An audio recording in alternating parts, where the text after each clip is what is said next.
নমস্কার বন্ধুরা, IT scheme চ্যানেলে সবাইকে ওয়েলকাম। ফ্রেন্ডস, প্রতি বছরের মতো এবছরও নতুন অর্থবর্ষ শুরু হয়েছে 1 এপ্রিল থেকে।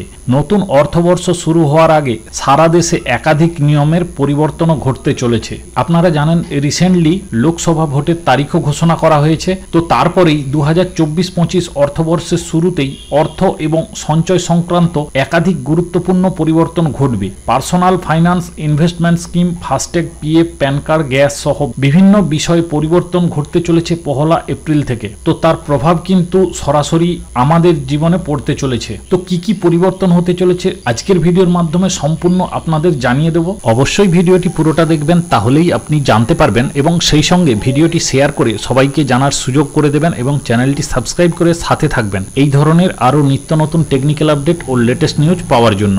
তো প্রথমেই যে বিষয়টি নিয়মের পরিবর্তন হয়েছে সেটি হলো প্যান আধার লিঙ্কের সময়সীমা। আধার কার্ডের সাথে প্যান কার্ড লিঙ্ক করার সময়সীমা আগেও কয়েকবার বাড়ানো হয়েছে। সর্বশেষ আপডেট অনুসারে আধারের সাথে প্যান কার্ড লিঙ্ক করার শেষ তারিখ হলো 31 মার্চ 2024। যদি কোনো ব্যক্তি এই তারিখের মধ্যে তার প্যান কার্ডটিকে আধার কার্ডের সাথে লিঙ্ক না করেন, সেক্ষেত্রে তার প্যান নম্বর বাতিল হয়ে যাবে। এদিকে প্যান কার্ড বাতিলের স্পষ্ট অর্থ হলো আপনি এর ফলে কোনো ব্যাংক অ্যাকাউন্ট খুলতে পারবেন না বা কোনো বড় লেনদেন করতে পারবেন না। এর পাশাপাশি প্যান কার্ড অ্যাক্টিভ করার লক্ষ্যে লেট পেমেন্টের জন্য আপনাকে 1000 টাকা জরিমানাও দিতে হতে পারে। এবং সেই সঙ্গে দেখুন দ্বিতীয় আপডেটে কি জানানো হয়েছে। এলপিজি সিলিন্ডার সংক্রান্ত নতুন নিয়ম। প্রতি মাসের মতো আগামী 1 এপ্রিল এলপিজি সিলিন্ডারের দামও নির্ধারণ করা হবে। তবে এখন লোকসভা নির্বাচনের আচরণবিধি বলবৎ রয়েছে, তাই এই দামের পরিবর্তনের কোনো সুযোগ নেই। এরপর 3 নম্বরে রয়েছে দেখুন বিমা পলিসি স্যারেন্ডারের নিয়মের পরিবর্তন।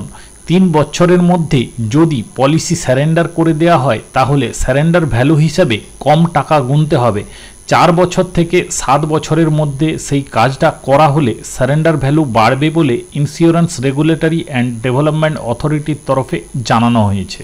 এর পরের আপডেটে জানানো হয়েছে দেখুন ন্যাশনাল পেনশন সিস্টেম অর্থাৎ এনপিএস লগ ইনের নয়া নিয়ম। অনলাইনে জালিয়াতি রুখতে এনপিএস অ্যাকাউন্টের লগ ইন প্রক্রিয়ায় সুরক্ষা আরও মজবুত করা হচ্ছে। পাসওয়ার্ডের মাধ্যমে যারা এনপিএস এর সেন্ট্রাল রেকর্ড কিপিং এজেন্সি সিস্টেমে লগ ইন করেন তাদের 2 ফ্যাক্টর আধার অথেন্টিকেশন করতে হবে, যা বাধ্যতামূলক করা হয়েছে। এরপরের আপডেটে কি রয়েছে দেখুন মিউচুয়াল ফান্ড। বিদেশের এক্সচেঞ্জ ট্রেডেড ফান্ড এ বিনিয়োগকারী প্রকল্পের ইনফ্লো বন্ধ করার নির্দেশ দিয়েছে ভারতের নিয়ন্ত্রক সংস্থা সিকিউরিটি এক্সচেঞ্জ অফ ইন্ডিয়া। সেই নির্দেশ মতো কাজ করার জন্য ইতিমধ্যে চিঠি পাঠিয়ে দিয়েছে association of mutual funds in India. সাথে 1 এপ্রিল থেকে সম্পূর্ণভাবে স্মল প্রিপেড পেমেন্ট ইনস্ট্রুমেন্ট সার্ভিসের পথে হাঁটার কথা ঘোষণা করেছে ওলা মানি। তাতে সর্বোচ্চ সীমা বেঁধে দেওয়া হয়েছে 10,000 টাকা, যে বিষয়ে আগেই গ্রাহকদের জানিয়েছে ওলা মানি। এরপর স্টেট ব্যাংক অফ ইন্ডিয়া অর্থাৎ এসবিআই ডেবিট কার্ডের চার্জ বৃদ্ধি। 1 এপ্রিল এসবিআই এর বিভিন্ন ডেবিট কার্ডের রক্ষণাবেক্ষণের চার্জ বৃদ্ধি পাচ্ছে। 75 টাকা বাড়ানো হয়েছে। 75 টাকা বৃদ্ধির পরে যে চার্জ হচ্ছে সেটার সঙ্গে 18% জিএসটি ধার্য করা হবে। ফলে আদতে 75 টাকার থেকে কিছুটা বেশি খরচ হবে। এরপর কিন্তু ওষুধের দাম বৃদ্ধি করা হয়েছে। 1 এপ্রিল থেকে 800টি ওষুধের দাম বৃদ্ধি পাচ্ছে। ন্যাশনাল ফার্মাসিউটিক্যাল প্রাইসিং অথরিটির তরফে জানানো হয়েছে যে অ্যান্টিবায়োটিক, পেন কিলারের মতো ওষুধের দাম 0.0055% বাড়ানো হয়েছে। যে তালিকায় অ্যান্টিভাইরাল, ম্যালেরিয়া, টাইপ 2 ডায়াবেটিসের ওষুধের মতো ওষুধ আছে। পরের আপডেট দেখুন মার্কিন ভিসার দাম বৃদ্ধি। 1 এপ্রিল H1B ভিসার জন্য বেশি টাকা গুনতে হবে। এতদিন 38,000 টাকার মতো খরচ পড়তো, সেটা এক লাফে বেড়ে 68,000 টাকা হয়ে যাচ্ছে, যা ভারতীয়দের কাছে খুব গুরুত্বপূর্ণ। কারণ প্রচুর ভারতীয় H1B ভিসা দিয়ে আমেরিকায় যান। H1B ভিসা ছাড়া L1 এবং EB5 ভিসার জন্য খরচ বাড়তে চলেছে 1 এপ্রিল থেকে। স্টেট ব্যাংক অফ ইন্ডিয়ার ক্রেডিট কার্ড, কয়েকটি নির্দিষ্ট ধরনের ক্রেডিট কার্ডের মাধ্যমে ভাড়া দেওয়ার ক্ষেত্রে যে রিওয়ার্ড পয়েন্ট পাওয়া যেত সেটা বন্ধ হয়ে যাচ্ছে। অর্থাৎ এই যে কার্ডগুলি দেখছেন SBI card Elite Advantage, SBI card Pulse, simply click SBI card, Aurum SBI card Elite কার্ডধারীদের ক্ষেত্রে সেই নিয়ম চালু হচ্ছে বলে স্টেট ব্যাংক অফ ইন্ডিয়ার তরফে জানানো হয়েছে।